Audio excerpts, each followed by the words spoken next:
What is up, wrestling fans? Welcome to another Pay-Per-Viewpoint edition of the Smark Moment Smack Talk podcast. WWE Backlash 2023 just ended, so we are going to be talking about what happened on there, recapping everything that went down, talking about the highlights, the low points, the good and the bad, and everything else along those lines.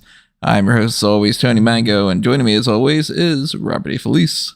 Yeah, we haven't heard from Callum tonight. We assume he skipped the show because he hasn't said anything whatsoever from the start of the whole thing. So, yeah, I think he probably just skipped out on that one. But I see we got some people in the chat right here. I see Marco, I see Frankie, I see Peter, I see Brandon, I see Adam. What's going on, everybody? Hopefully some other people popping up as well. Chat it up if you are there. I see Daniel popping up now as well. What's up, everybody? Make sure that you leave your comments below if you're listening to this after the fact and not joining us live, too, because you can still talk about what your opinions are about all this stuff. Hit that like button, hit that subscribe button, ring that little notification bell. That way you get to know when we go live for things like this in the future if you missed out on this. And make sure that you are clicking on that little thanks button, or if you are live right now, you may have got those little super chats if you really want to catch our attention, or just toss a little spare change our way. There's great ways to do that. Also, there's that join button, which we've talked about before. You got access to things like the Darkcast tier and the Pick Your Poison tier, which Frankie in the chat has sponsored something coming up.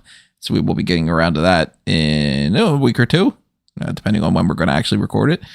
And of course, merchandise is temporarily still on Redbubble and TeePublic until I figure out something else. So if you want anything on there, go ahead and pick it up while you can. And then we'll do something else eventually in the future when I decide to take it away from that. But let's start getting into Backlash, which I honestly don't have that much to talk about. I know a lot of people are probably going to be disappointed that this isn't one of those pay-per-view post shows where I go on a giant rant about how much everything sucks or how great everything is or anything. I thought that this was a show that was a very fine do-nothing show with a lot of good matches that weren't great. One of them I do have on my match of the year contender list, but it's already, I know, not going to be my match of the year. It's just one that I really want to give a shout out to at the end of the year too, and not forget about it. But it's the type of pay-per-view that they had a red hot crowd because they were just like starved for not having any attention over all these years. And they made it seem bigger than what it actually was because really nothing happened here. And that makes it hard to really dive super deeply into like the ins and outs, because if you missed it, I don't know if you really missed anything. How are you feeling about this, Rob? I'm more positive than you are, but that's par for the course. I don't like that you would suggest, you're probably right in doing so, but I don't like that you would suggest that anybody would be mad that we're not going to get on here and rant and rave. Like, you should be happy that even if it's uneventful, what we have to say is largely going to be swinging towards the positive end of things. But it's the two sides of the spectrum. I mean, it's not going to be a rant or a rave. You know what I mean? Like, there's nothing that happened on here that I'm going to be like, oh my God, this was the best thing ever. But there's also nothing at all that happened on here where it's like, you got to be kidding me, WTF this and that and that and that. It's just sort of, oh, everything went down exactly as I expected it to, except for one thing. Well, two things technically, but none of them matter either. So it felt like an important show for the people in the crowd. And I guess that's about as good as you can hope for with a show like this.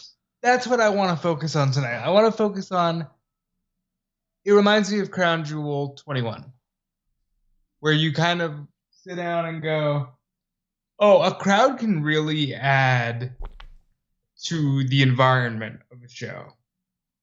And the story of Backlash 2023 is two things. Bad Bunny is the biggest fucking star in the world, and Puerto Rico was absolutely on fire for everything. And that helped this be a good show. Which really brings up something that we talked about in one of our Facebook chats. Backlash should pretty much always be outside the United States if this is the case. If they're going to go to like the UK for the Clash of the Castle and get a hot crowd there, and then they're going to go here, Puerto Rico, and they're going to get a hot crowd here, if you fundamentally look at the card, and I don't think that this is being too down on it, nothing going into this without a hot crowd would have dictated that it needed to be a hot crowd. You know, if you have Rhea Ripley versus Zelina Vega in Minnesota, is anybody really going to care that much?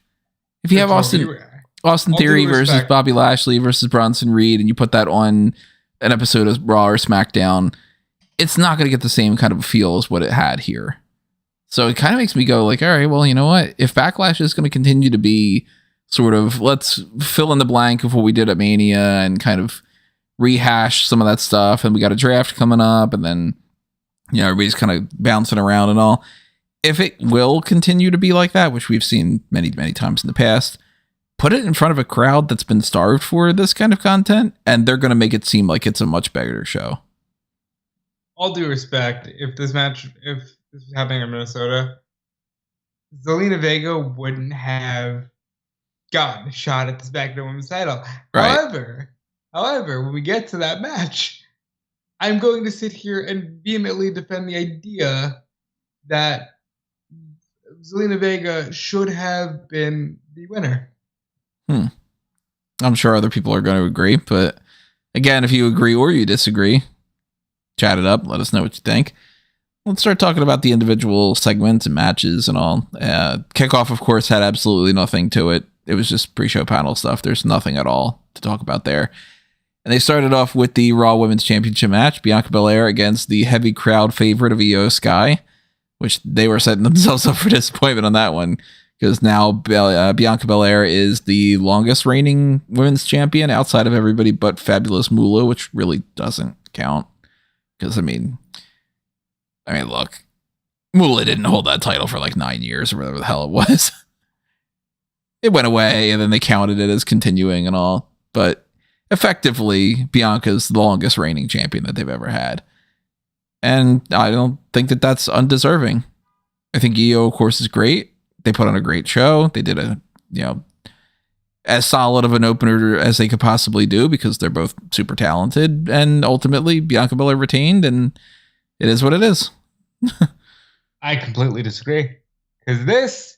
Oh, you hate Puerto Rico. No, I love this fucking match. Here's the deal. Nobody had a bad match on this show. The bad matches were made good because the crowd, like, nobody had a bad match on the show. I think this was the first sign of, ooh, there's your hint. People will get sick of Bianca. Hasn't happened yet. And technically, I'm not going to say they were outside the States because Puerto Rico is U.S. territory, but... outside of the 50 states. But Puerto Rico was like, we want Io. My one gripe in this match comes from commentary. Comes from Michael Cole going, but Corey, this is the Io Sky people have been waiting for. I hate that. I don't give a fuck if it's true. I don't want you acknowledging that Io Sky's been booked like shit. You're phony. It's fake entertainment. You've been writing her like shit. Like, don't do that to yourself. It doesn't make sense. Do you understand what I mean? Yeah, I get it. It didn't really register to me when they were saying it, but I paid probably more attention to commentary tonight than I normally do. But yeah, that really grinded my gears. But they're setting this up nicely because they're setting up the end of Damage Control. I have another issue I have. Actually, can we just skip around here and just talk about the other women's title match? Because I just want to lump in the women's championship. Sure, why not? Zelina Vega came out absolutely on fire over. Like, she came out draped in the Puerto Rican flag.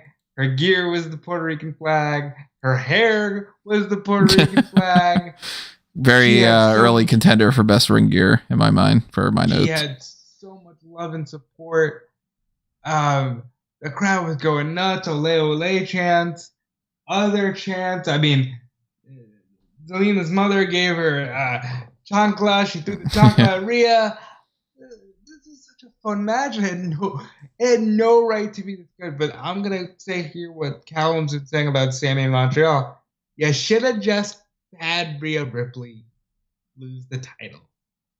In the grand scheme of things, I said this on Twitter, and Kate Elizabeth, who I love from Fightful, said, you can't do that to another Rhea Ripley reign. I say bullshit to that. I think you can do whatever you want. I think if anything's been proven in WWE in the last couple of years, it's you can do whatever you want whenever you want. And that would have been such a cool moment for her. She will never be as over. She will never get that moment again to just be the hottest thing in the arena that night. And you could have had her get a roll-up win. She celebrates with Bunny at the end of the night. That's how I would have booked it. It would have been the end of the night. And like it was a fun match because it reminded me that if this happened on SmackDown in Pittsburgh, if this happened on, No Mercy in Topeka, it would have been like whatever. But this happened on a Backlash in Puerto Rico, and it felt like one of the biggest things you could possibly do because of this crowd. I don't think that they should have given the belt to her just for the sake of it, but I agree with everybody that says, like, obviously she should have been on the card for this reason and all. I think that makes sense. So for anybody who's wondering, yeah, Bianca Belair retained, Rhea Ripley retained, exactly as we were expecting. We weren't thinking that the belts were necessarily changing hands. I have a question about the Rhea and Zelina match. Did I hear Rhea correctly? Did she say you're nothing but a pretzel bite to her at some point? Did anybody catch that? No. It sounded like that to me, at the very least. I don't know. Maybe I got that wrong. But do you want some pretzel bites? I mean, I wouldn't turn it down a pretzel bite. They're pretty good. But it sounded like that, and I thought that was pretty interesting. But I mean, this went around the same that I expected it to. I mean, the crowd was super hot for Zelina, and she is half the size of Rhea, so she had a couple moments where she was on top, mostly with a DDT, but ultimately it's just Rhea in charge, and then Rhea hits the Riptide and, retains her championship, and Vega gets a standing applause from the crowd anyway. I thought that this was pretty much exactly what they should have done. It was a really nice moment. I just would have given her the belt because I'm like, here's where I'll say it means nothing, because you don't even have the excuse of, but Roman's nearing 1,000 days. It's like, yeah, Rhea can survive a quick loss as long as you put her over strong on Raw or whatever. But now I want to get into the other half of this, which is what they did not do. I really thought we would get a backstage segment where it's like, okay, ladies, you must now swap the belts. You really thought they were going to do that? No, they're going to milk that for the TV time. Not only is it going to be TV time, but it's going to be something that they advertise as like, oh man, you really got to tune in to Raw because we're going to address the title situation. It's going to be like their big hook for watching this episode of Raw. No, because their big hook for watching this episode of Raw is the start of the tournament. Which, by the way, future SmackDown people. Which, by the way, we're going to get into another thing later tonight where they basically say, yeah, brand split, but not really. Yeah. It's very interesting. They have clarified some rules regarding the brand split. But they have not done the belt swap. I'm shocked. Ultimately, the right women won. But, like, it's so silly because Bianca's the longest reigning women's champion. Except she isn't. Because now she's going to lose the belt. But she could have had a longer reign. Whatever. I mean, I still don't quite understand why they felt like they needed to do this to begin with, but yeah, I try to find logic in things, so that's another problem. Let's catch up on some of the things in the chat going on right now with some of the people that have been talking in the meantime. Frankie says, love Bianca, but man, the Cena vibes are getting real strong. Brandon. How long have I been beating that drum? Brandon says, I really think EO should have won tonight. Peter says Bianca is going to be the longest in 41 minutes. Yeah. Well, now less than 41 minutes. It's a couple went by since then. 41 minutes is a long time. Fly costume was fire, says Adam. Frankie says she was so emotional, so many tears. It's always great to see the emotion. Wetzel Pretzel is calling. Never had Wetzel Pretzel. I don't think I've ever had any around my area. I saw her getting introduced. That was a moment. Open challenge. Raw. Bianca loses to Zoe Stark. I don't know. I mean, crazier things have happened. I don't expect that. I wouldn't hate that at all, by the way. I don't expect it for a second because they've now said the brand split will go into effect as of midnight. I wouldn't be surprised if it's a digital exclusive. If they just go, all right, they did it. Here's the clip of it that we put on Twitter. Yeah, it might be something lame like that. It'd be like, well, that just shows you that you should always stay tuned 24/7 to all of our social media accounts, because if you're not following, I don't know, the WWE Now Hindu version of it or something, then you might not catch this announcement. Or if you don't check the Instagram at 4 a.m., then it's not going to be. You mentioned that, but they did say something on this show. And I guess this will be used to transition into the next match we could talk about. But they did say that on the social channels, they didn't specifically say the bump, even though the bump will be on at 10 a.m. tomorrow. They said on the social channels, they're going to announce the tournament competitors for the world title. And then they'll probably change their minds right before Raw and rip up the script and, Well, we moved from matches that seemed like they were going to head in one direction to another one that had no direction at all, which was Omos versus Seth Rollins. And this was exactly the type of match you would expect. It's Omos is the big guy. Rollins has to do a lot of moves to get anything to work. And lo and behold, he beats him. He beat him in a really cool way, though. I'm not thrilled. It was more than they could have done. And I was pleased with it. The crowd loved it. It was MVP tried to get involved and throw his cane to Omos.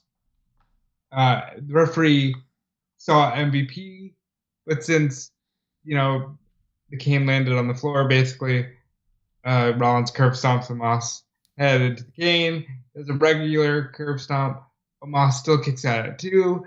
So Rollins goes up to the top rope. It's a super curb stomp for the victory, and he's hoping to be in the title tournament, as am I, because I've said a bunch of times, I think he's going to win.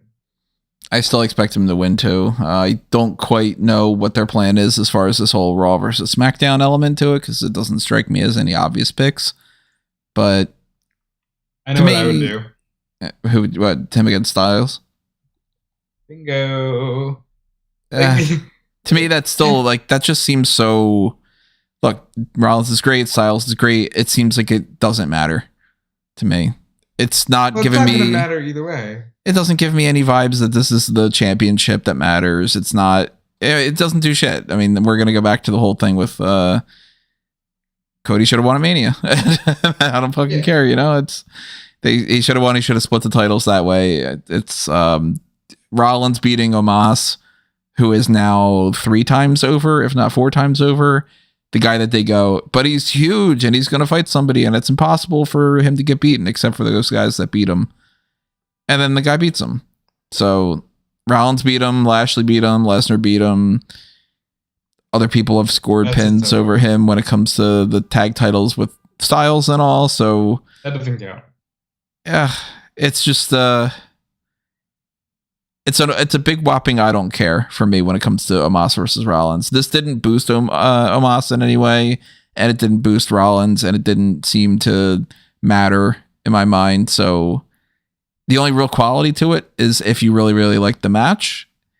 And Frankie says he really liked this match, the best Omos match that he's had so far. I honestly feel like they could have trimmed this completely out, and I wouldn't have noticed.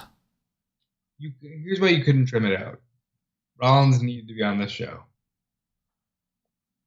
I think I can't speak for WWE. Obviously, I don't work there.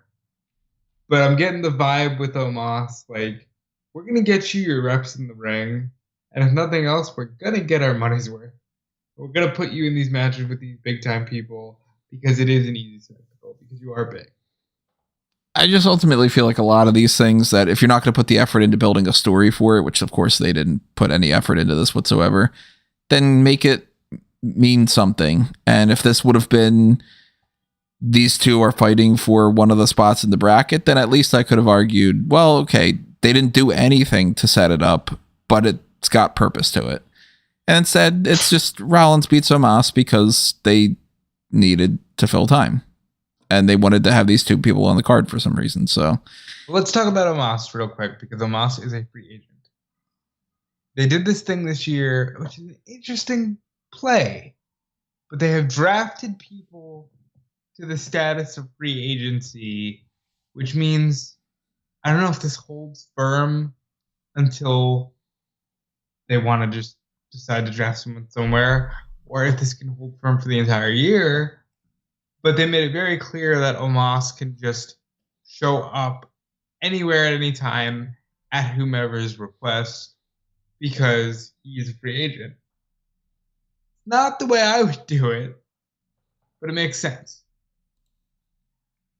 It makes sense if you go with the idea that they don't know what they really want to do and he's only going to pop up as a special attraction. I don't think it really matters when it comes to why is Baron Corbin a free agent, but he popped up immediately on SmackDown to book himself for a match on SmackDown. I know why. then you start guessing. And you say, actually, it's funny. I just covered an interview earlier where he's kind of like, yeah, I wanted to stay on Raw. I just got here. It was clearly recorded right before he got drafted. And he's like, I just got here. I want to stay on Raw.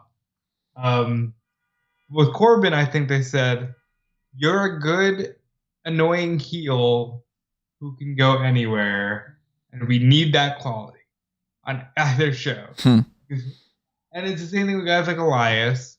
Like, I understand why the free agents are the free agents, but it just doesn't make sense. That's not how life works. Like, you don't do that. That's not how drafts work.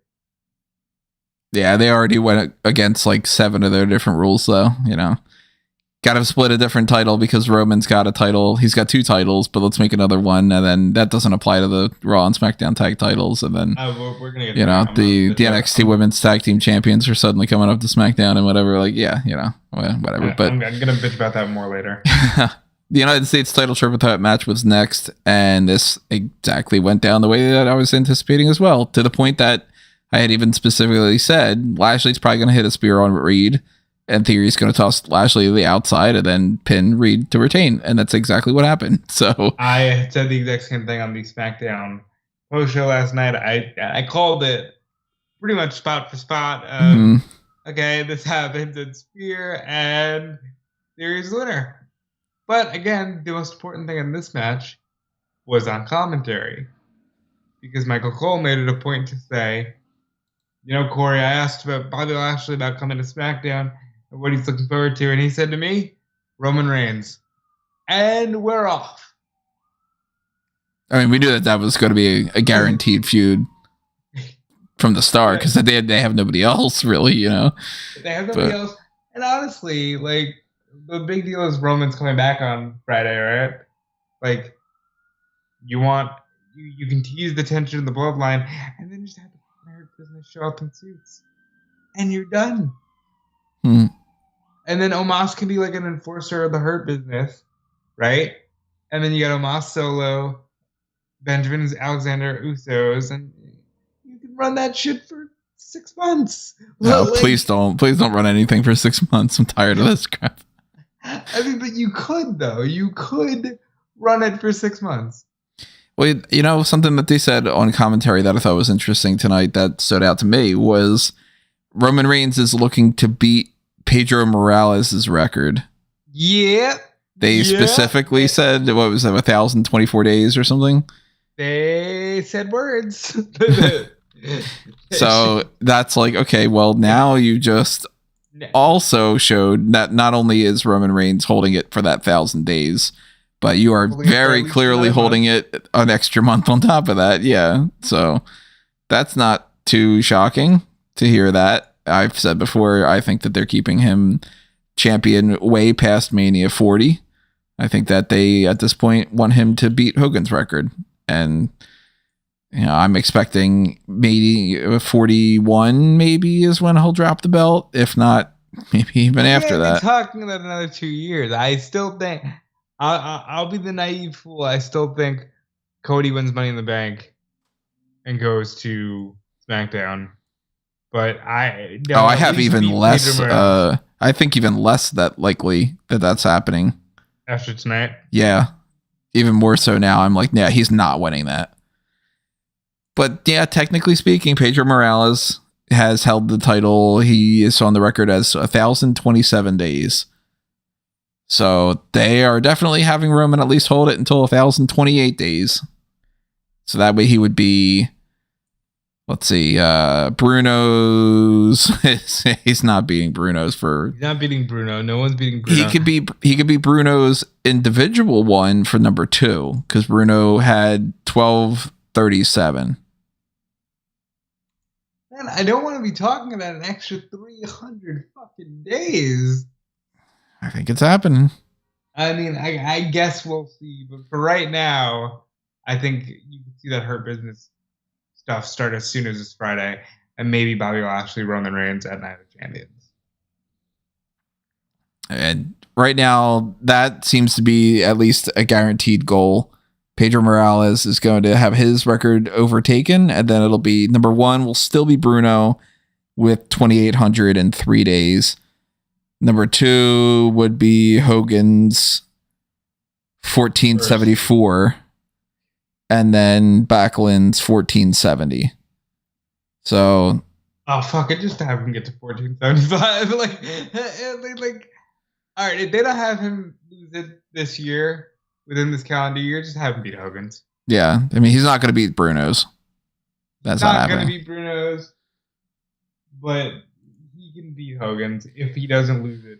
I mean, if they have him take all the time off that he's seemingly going to take off, where he only wrestles maybe 4 times a year, and then doesn't even have to travel to cut promos because most of it is we wait 4 weeks for them to go.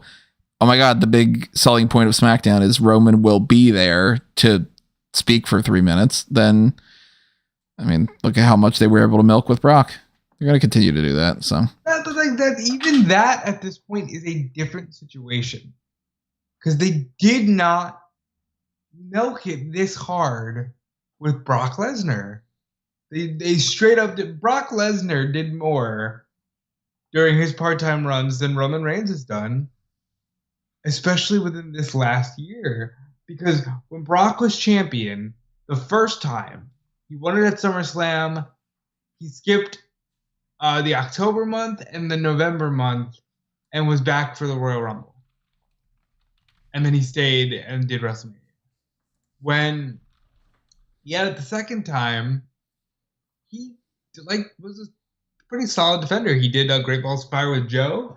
He did No Mercy with Strowman. Like, Brock did more than Roman has done. Roman just straight up took month after month after month after month off. And I think he's going to continue to do that. I don't expect him to defend that belt at in Saudi Arabia right now even. No, he's the selling point for Saudi. I think the selling point's the title match, which if they go with, again, no disrespect to Styles and Rollins, if they go with those two, then it's just like, oh, okay, well, that's not the biggest thing you could possibly do either. And I don't know. For a pay-per-view that I'm overall like, yeah, it was good. Feeling kind of down on a lot of the things because this didn't do anything to make me go, yeah, they're heading in the right direction for a lot of this. It's the overall of it. Yeah, because this was a fine enough show in a bubble, but this illustrates a lot of the problems that were leading into it and that are going to be coming out of it. I had a question from Gimme Kiss 2021 saying, is Friday the end of Jey Uso? We'll talk about that in a few minutes when we get into that match. But before we talk about that, though, we already talked about the SmackDown Women's Championship match, so that's out of the way. But let's get into the San Juan street fight. Now, this is on my match of the year list. This is the best thing they could have ever done. This was way better than it needed to be before they got to like the 10 minutes of straight nonsense and cameos and street fighting. Like, Priest and Bunny did at least a good, 9-10 minutes of like straight one-on-one decent street fight. Mm-hmm. Great stuff. Bunny went through a table. He took a fucking Falcon Arrow through a table in the crowd. Like, Bunny had a shopping cart of weapons. Like the layers to this, and we're not talking about like give me a name that's appeared in recent. We're not talking like Snooki, famous in a bubble on MTV, a very big bubble at the time, but we're talking this dude is the biggest star in the world, the most streamed artist in the world, and he's out here having a really fun WWE street fight. And honestly, and we were going to get cameos that no one on God's green earth could have expected. Yeah, we had, like you said, a fun match that was leading up just the beginning of it. You know, Bad Bunny hitting Damian Priest with some kendo sticks, doing a Falcon Arrow, Michinoku Driver, etc. My downside to some of the weaponry was not only is it just, okay, it's the typical kendo sticks because it's the only thing that they could ever use anymore, but Damian Priest gets out an axe handle and then just throws it away, never uses it for anything. I'm like, oh, come on, what the hell? But they told a good story with this. You know, Damian Priest is the one that is in control for a good portion of it because he is the one that's the most experienced fighter, but he is also doing things like pinning Bad Bunny and then removing his head so that he doesn't actually get the pinfall because he's not done with him and all. So that continues to tell that story. But they do get to reach a point where Finn Balor and Dominic Mysterio come out, and that sets off Rey to come out. But instead of just having Santos Escobar and Joaquin Wilde and Cruz del Toro immediately follow, which would have been the obvious thing, and then that's, yeah, I'm sure it still would have gotten a big pop. Carlito comes out. Full music and everything. Carlito comes out in an LWO shirt. One of the biggest pops of the night. He gets a huge pop. Because it's Puerto Rico, and the Cologne's own Puerto Rico. And he looks jacked, and he's doing his thing. And then, you know, Finn and Dom, they get the jump on him, and they're looking to head out. And fucking Savio Vega, who was there earlier, we had seen him, presented Bad Bunny with the kendo stick, because that was like his signature weapon in Puerto Rico as well. Fucking Savio Vega comes out to a massive pop. And at this point, I'm an idiot. So I'm like, oh, they fucking... At this point, I'm an idiot. That's a good way to phrase it. Like, I'm thinking, oh, like, you could have the rest of the LWO, or you could completely shock Puerto Rico. And Savio Vega's friends with The Undertaker. And I'm thinking, for 5 seconds, I'm just going, he's going to fucking call out either the rest of the Barricas or The Undertaker, and I'm like, only one of these two things will get a pop. But no, he calls out the rest of the LWO. Still massive pop for everyone involved here. They all fight. They chase the Judgment Day to the back. And they still have a fucking match. Yeah, he still does a sliced bread number 2. He does a sliced bread. He puts Priest in the figure 4. And they're going nuts. And I'm thinking, oh my God, he's not going to tap out to Bad Bunny. That's a step too far even for me. And Priest gets out of it. He goes for the chokeslam. Bunny with a very smooth roll up. And that's not even the end of it. Bunny does hit his Canadian Destroyer and gets the win in what I thought was the most fun celebrity match I've ever seen. It's up there, that's for sure. I mean, we got that Johnny Knoxville, Sami Zayn match. We've got the Logan Paul appearances. Bad Bunny's previous appearances have been good too. So I said to Caroline when we were watching this, I was like, it's so crazy that like he, a long time ago already, but definitely even before this match started, it's like, yeah, he's a Hall of Famer. Isn't that weird? Yeah. Alex Cardozo, who did the Fightful SmackDown show with, said you can put him in as soon as next year. I'm not there, but I'm dead serious. Like, there's a world where this motherfucker should beat Roman Reigns. You know, I mean, that wouldn't be my pick, but... Wouldn't be my pick in terms of being a wrestling fan, but who cares? Like, this is legit the biggest star in the world. And he wants to do this. Yeah. He wants to do this. And he does it well, so... Keep doing it to this guy. Put him in the... SummerSlam should be headlined by Roman Reigns versus Bad Bunny. if you're not gonna fucking put the belt on Cody Rhodes, SummerSlam should be headlined by Bad Bunny versus Roman Reigns. If you want to get a lot of people, I mean, they don't have enough people on SmackDown to have enough feuds for Roman Reigns. Do that. Yeah. I loved this match. This is a 5-star match in my book. This is what makes wrestling fun. You'll never hear again another pop like that for Sami Vega ever. Yeah. You'll never hear a pop like that for Quang. You'll never hear a pop like that for Carlito. That is so cool though. Like I love seeing somebody like a Savio come out, because Savio, he didn't win any belts in WWE. He wasn't somebody who was around for 20 years, where everybody's like, he gets the veteran status in the same way as somebody like a Shawn Michaels would be or whatever. And he's been away for so long, but for him to come back and get that big pop, I'm sure that was like, he's been waiting for that for years, and Carlito wasn't able to get a really good pop or anything with the last time that we saw him, because that was during the Thunderdome. I think he should be signed.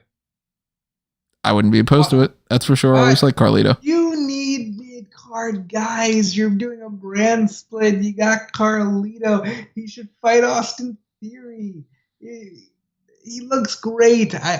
This is the most I'll say about anything on the show, because this is the match that was really good. This is fucking fantastic. I want to see more of it. Frankie's saying, guys, it's going to be Conor McGregor. Don't worry. For SummerSlam, do you think? It might be. I don't know. By then, we might know the name of the new company. By then, we might actually have some kind of direction as to whether or not this is going to change anything. One thing they are carrying over from Mania is now you will only see the video packages for the matches if you have Peacock Premium Plus. But don't worry, you'll also get extra commercials, because I have Peacock Premium Plus, and I can tell you that there's a Mike's Hard Lemonade commercial and a one for that FUBAR movie, and you know, right? Schwarzenegger's doing TV and Netflix. I don't know if it really counts. Weird, man, but I'll watch it. 6-man tag team match was next. I have almost nothing to say about this. The only thing I do have to say is that they did their one little bit of quote unquote moving the story forward, which was Solo tagging himself in only for Jay to tag himself back in, and then eventually Solo almost hits Jay with a Samoan spike, and eventually he gets the win on Riddle. So it ends up being like, okay, well, the only thing that matters from this is things are not better and they're the same situation. So we're kind of just continuing the story. Solo can go, well, I won the match, and it's the same thing. It's really not taking it into the next step. It's just continuing the same story. No, they did take it to the next step. Here is the negative for me. Oh boy, you would not know that Sami and Kevin were the entire story just a month ago. They were very much background players to the fact that Solo's getting a big head. Solo is buying into this enforcer stuff, and he's about as sick of the Usos as anybody else. Specifically Jay, because everything has to revolve around Jay. And I think it was Frankie who asked whether or not we see Jay Uso get crushed on Friday. Give me Kiss 2021. Give me Kiss 2021. If that happens, I think it's Jay Uso, Roman Reigns, and Saudi. If that happens. Because they really seem to like Jay Uso being the one who is, for some reason, never fits in. I don't think they're going to do anything.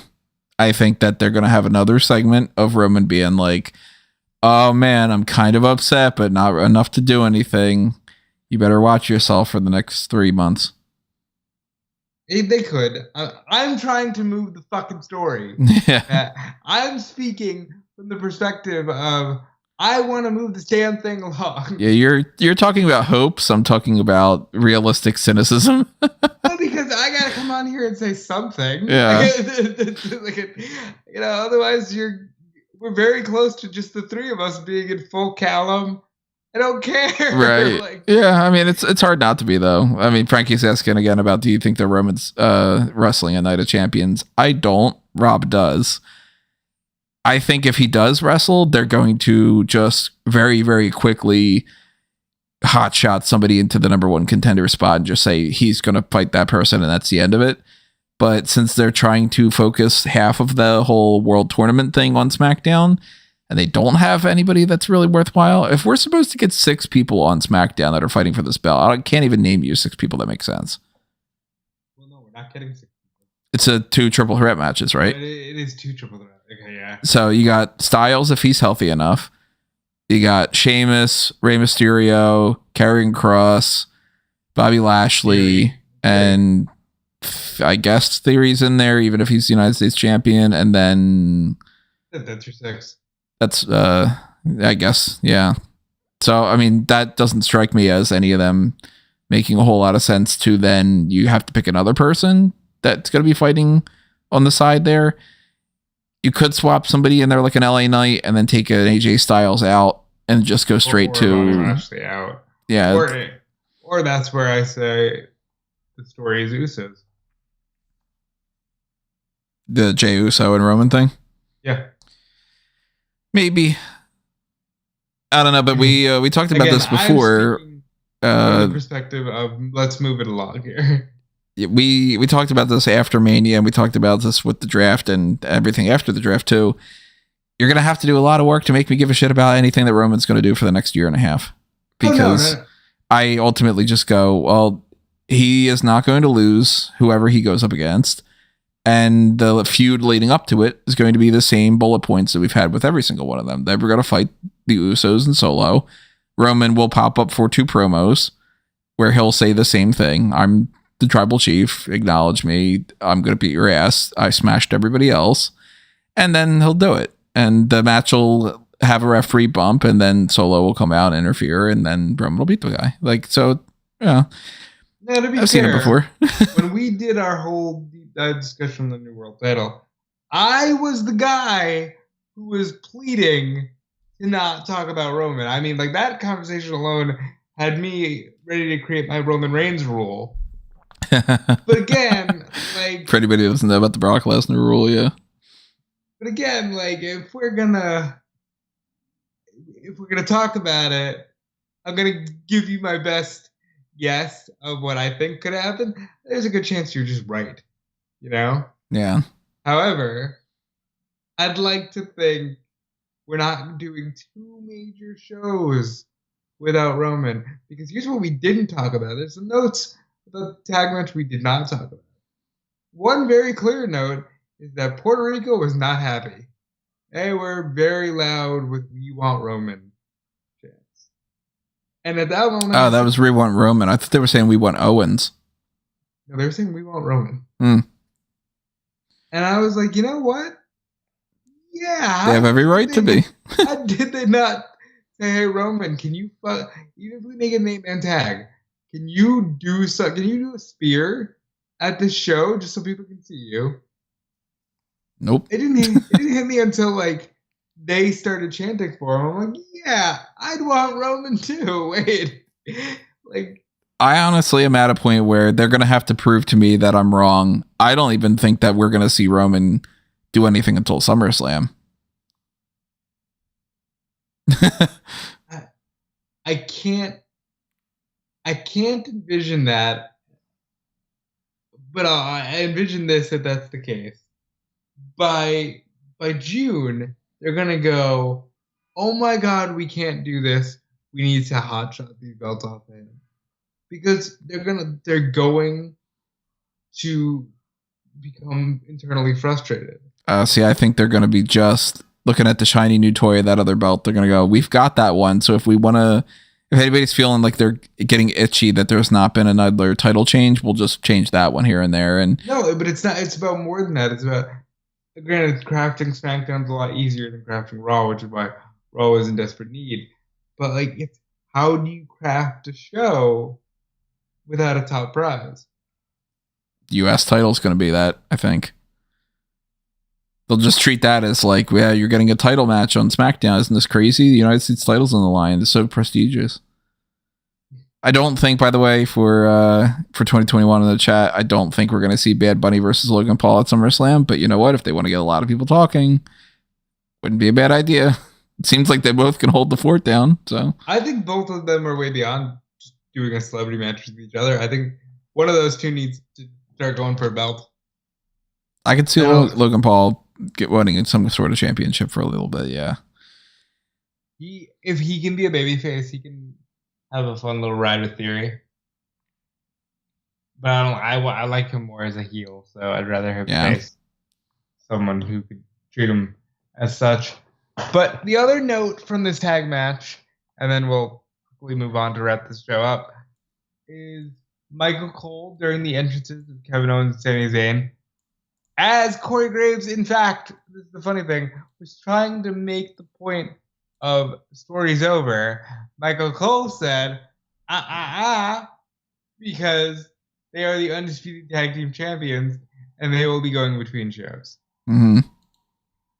Fuck. Which is, I told you. I mean, that's they want those belts to be cross-branded because they don't have to have twice as much of the tag team division.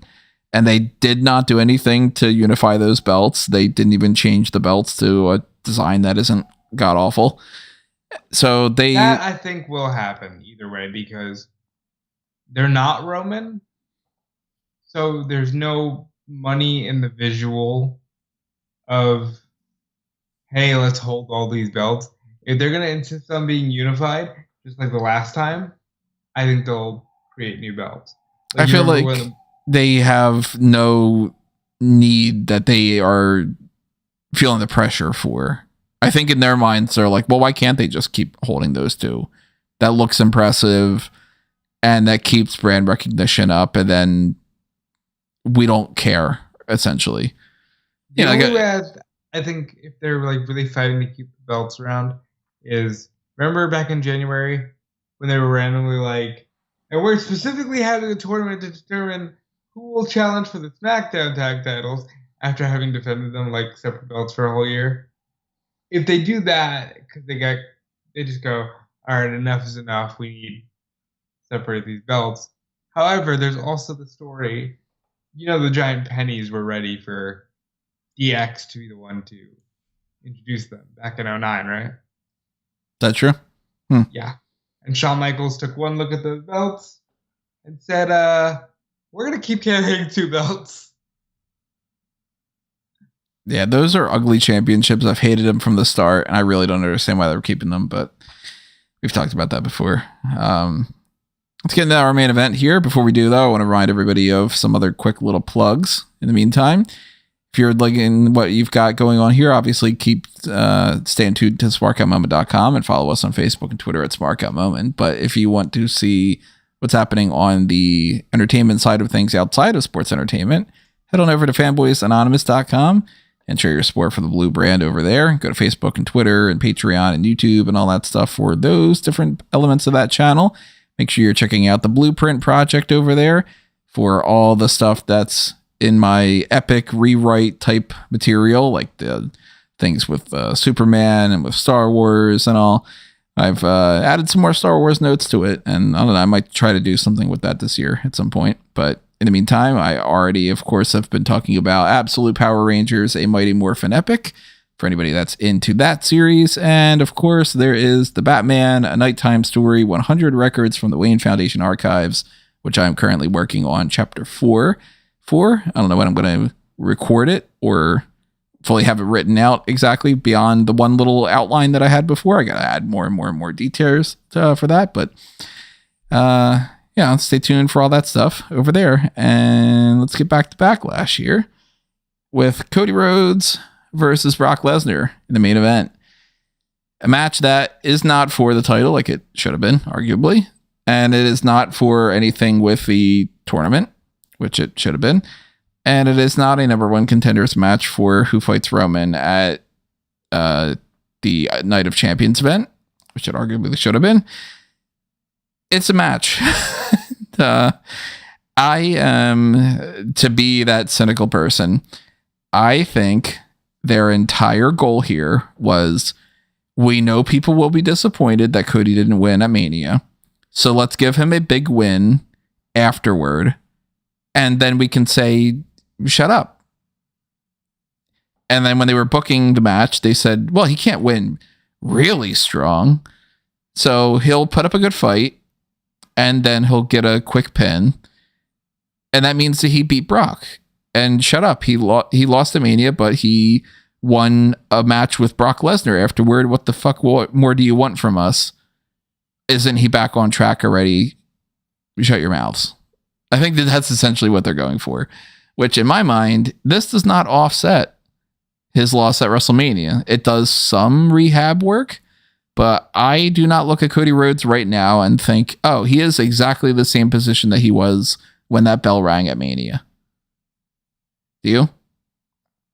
No, I think he's far underneath where he was with the bell rang at Mania. And I think if you asked anybody in WWE or anybody in that like headspace, whether they believe it or not, and I'm sure a lot of them don't, but they would say it anyway, I think in their mind they'd be like, he beat Brock, god damn it, yes, he's arguably even bigger than if he would have, that type of bullshit that they would do.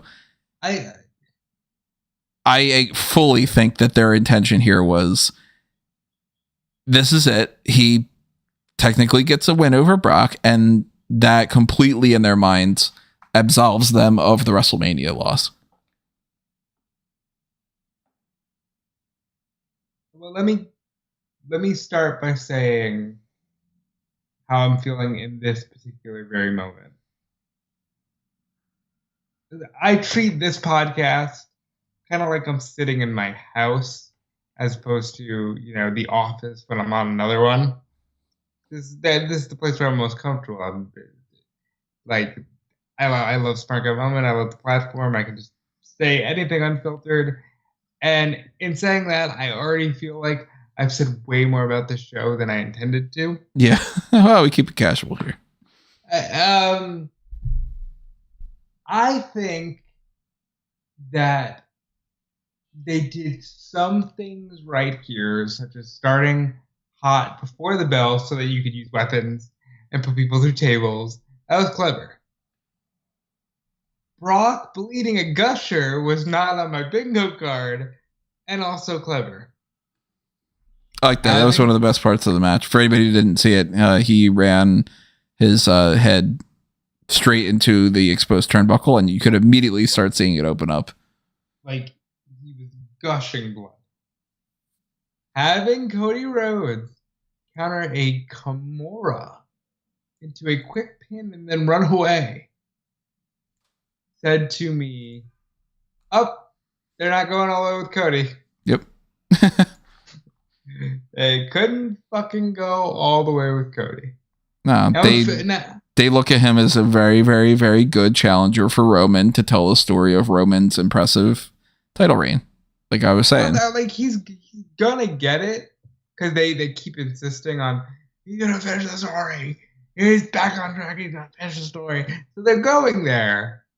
It's like, fuck me, you really couldn't beat him with the crossroads and let the people happily celebrate? That ending alone, even though Cody wins, made me really go, Bunny should have headlined the show. Yep. With everybody holding up the Puerto Rican flags at the end of the show. Mm-hmm. Cody Rhodes running away after getting a sneak victory from Brock isn't cool. You know that meme of the guy that's like celebrating super hard. He's like biting the gold medal looking thing, and he's like got the grabbing the girl. He's kissing the girl and the champagne and all that. It shows that he's third place.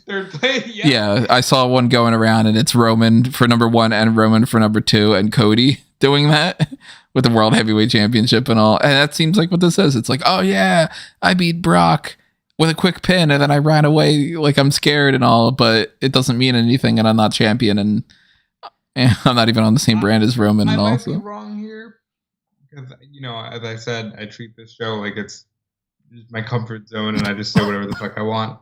I see Brock Lesnar showing up on Raw. I see Brock Lesnar beating the holy hell out of Cody Rhodes, and I think we're going to Saudi, and I'll go a step further, maybe even Hell in a Cell. I could really see it being the case that Cody and Brock end up having a segment on Raw, and they end up saying that Cody's been taken out of the tournament because of that. And then I really see it being some kind of bloody fight in Saudi, because Brock Lesnar, the whole story here is Brock Lesnar's like, oh fuck, he got one over on me. That's not cool. So I think their whole idea is to distract everyone from the fact that he didn't even try to kill Solo Sikoa, because that's what he should have done. Or should come out on Raw the Rock Mania with the knife and help him through the throat of Solo Sikoa. And they didn't even do that. Nope. Instead, he was like, man, I want some retribution. A tag team match will be fine. And then Brock beats him up, and then he goes, well, I mean, I guess I could just fight Brock. It's, the distraction thing, move on to a different thing, and then move on after that, and then hope that nobody really pays attention and nobody cares. Because when people are sitting there going, be patient, guys, he's beating Roman at the next event, I don't think it's happening at all. I'm going to say something that I didn't think about until right this moment. The only way I will accept Cody Rhodes winning the world title, the new one, is if they make it so he beats Solo in the finals. And then at least you got some sort of vengeance. I'm not even going to accept that. I don't think that they can do anything at this point that's going to make up for mistakes at WrestleMania. At most, they're looking at like a silver medal thing, and I don't think that they're ever going to admit that either. I think that, time has been kind to a lot of WWE's historical rewrites, and they think that they can get away with that stuff, and they think that they have the right idea for everything too, and all that on top of it. But I think a lot of people can go like, yeah, it probably was a mistake that such and such happened back in 1980, whatever, or 1990, whatever. But I think they are firmly stuck in this time frame where they're not going to think anything twice about it until another 10 years. Yeah. Which is unfortunate. I'm throwing out ideas that I think would be suitable enough, but yeah. And I just go like, you're never gonna do it well enough. So, I was like legit. We watched the match together. I told you guys I didn't want to be on the show. Like I was heartbroken that Cody Rhodes didn't win. I still think it was the wrong call, and I don't think you could fix it. But I don't want to see Cody Rhodes go for that new belt. I don't want to see it. I think this is a good way to get around it with the Lesnar stuff continuing. But I also don't want to see Lesnar get a win back. But then, if you believe the people in charge, or people like Road Dogg who have done podcasts, they'll say, but Cody came back and he won everything. So you're really going to have him beat Lesnar twice? Like, they're in a stupid situation that they shouldn't be in. It shouldn't be a discussion. Yeah. Yeah, this should have been Cody defending the belt against Brock, but... or at the very least, it should have been world champion Cody teaming with tag team champions Sami and Kevin against the Bloodline. Yeah, something like that. But needless to say, they didn't go in that direction. They're just going to do this, and I guess if it's good enough for you, it's good enough for you. If it's not, then oh well, that's it. And Cody and Brock had a fun enough match. Again, if you look at this in a bubble, sure, that's fine. If you don't know anything that led up to it, and you don't have the history of going, I don't think I can give them the benefit of the doubt of what's coming out of it. You have to prove it to me. So I am not feeling more hyped for Night of Champions after Backlash like I should be. And I am not feeling like the downsides of WrestleMania were undone and they are, they made up for it with Backlash. I don't think so. I come out of the Backlash here thinking these couple of hours for in-ring entertainment were fine. Yeah. Which it's, it could be worse, but at the same time, I'm that type of person that always says it could be worse does not mean it's good or great or that it's okay. I just go, yeah, it could have been worse. I don't like anything about this. I don't like anything about where they are after the draft. Yeah. They got a lot they got to work on, and they got a lot of mistakes they have to undo. And I mean, we'll see how those things plan out. Your best bet is to nuke the whole damn thing. Just like, don't have Cody Rhodes anywhere near this belt. Have Rollins win it. Set a completely different pace for a completely different show.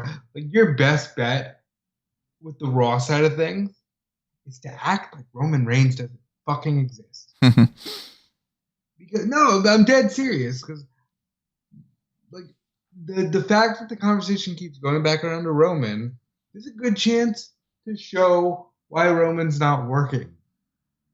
And if you have a fun situation on Raw, you can do that. If you keep the story going, but there can't be Roman championship.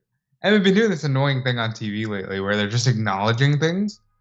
Like, they're just going, well, actually, Roman adds in his contract. He doesn't have to be here. Kevin and Sami, however, we want them working 7 days a week. Like, what are you doing? What story are you telling? Like, I want to get off on tangent.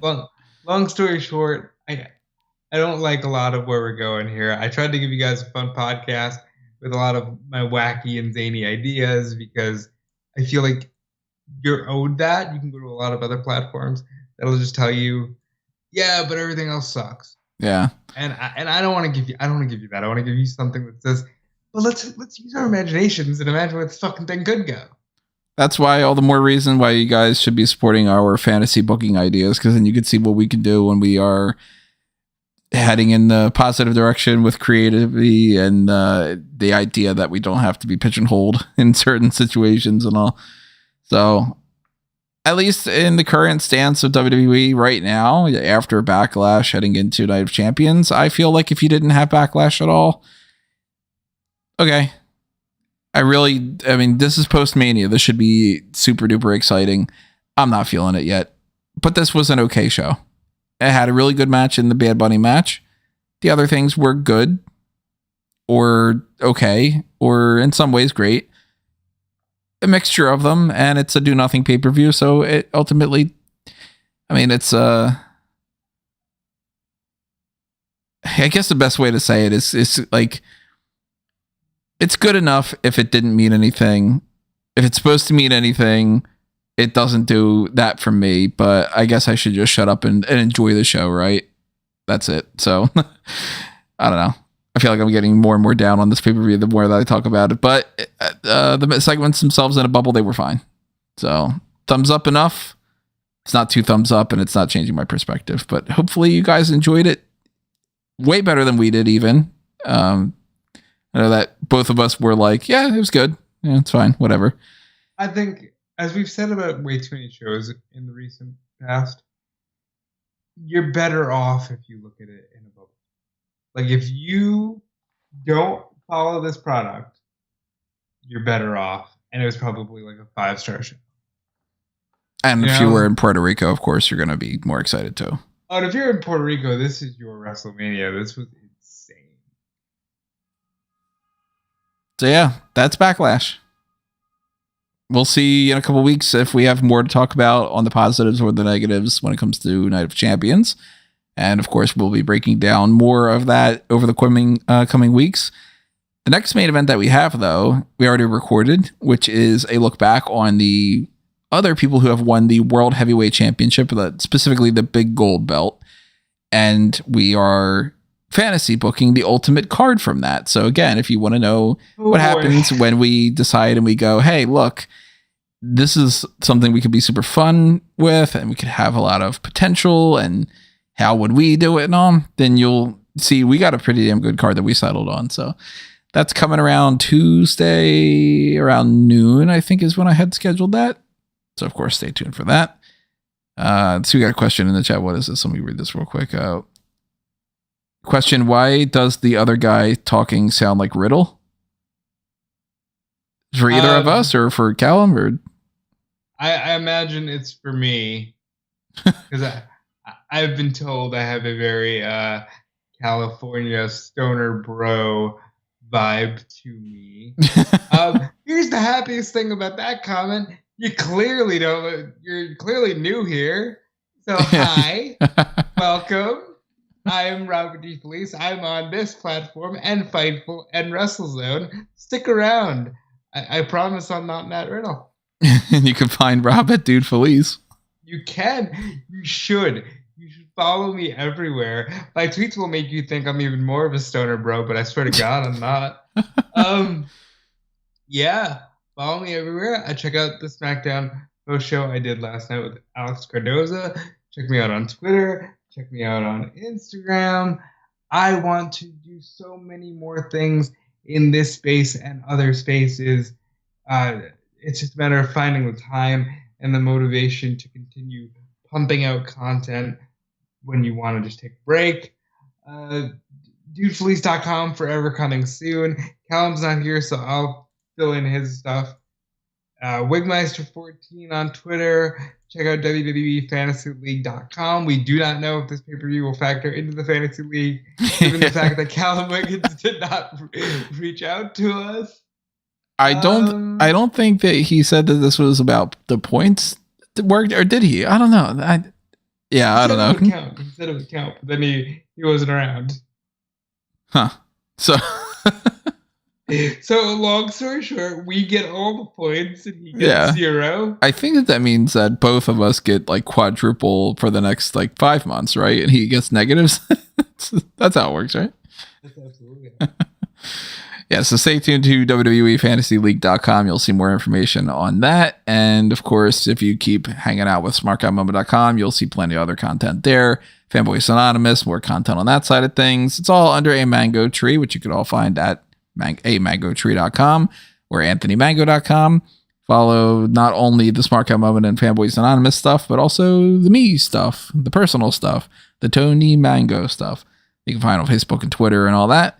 And of course, we've got another episode of the Hot Tags coming up next week after the main event. And then afterward, we are going to be rolling along with the Pick Your Poison that Frankie had sponsored. And then maybe some other content that week, like another Darkcast. And then maybe we also do just another bonus main event, depending on how much we can get in there. And another round of the Hot Tags, which will be every single week.